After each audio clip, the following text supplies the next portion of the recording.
Music. Our relationship with sound starts early.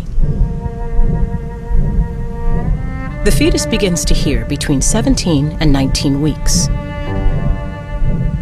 Already we are in a world of sound, of breath and heartbeat, of rhythm and vibration. What interested us was to know how early the human being begins its musical development. And so we were able to insert this tiny little hydrophone into the uterus to do recordings in a liquid environment. Well, what we discovered is that the music itself is audible in the womb.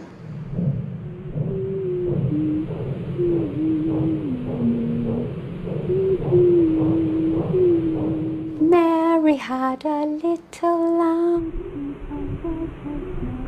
What we're hearing is the rhythmic, gentle sound of the blood rushing through the uterine artery.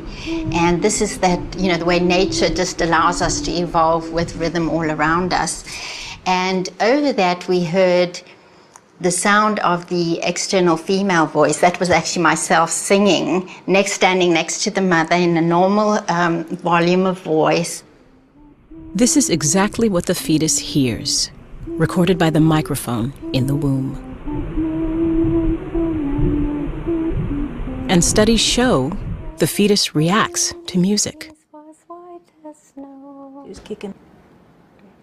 We looked at startle response, and we measured that with the sudden elevation of the heart rate. So we were able to determine just an awareness that, oh, something's happened and now there's music.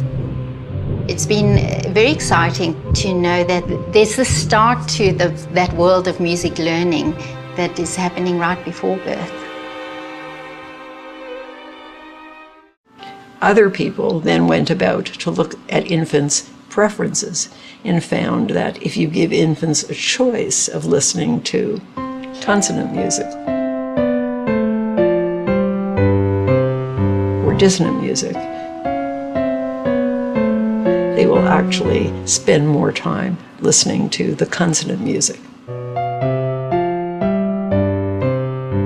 And is it possible that we start forming our musical preferences even before birth?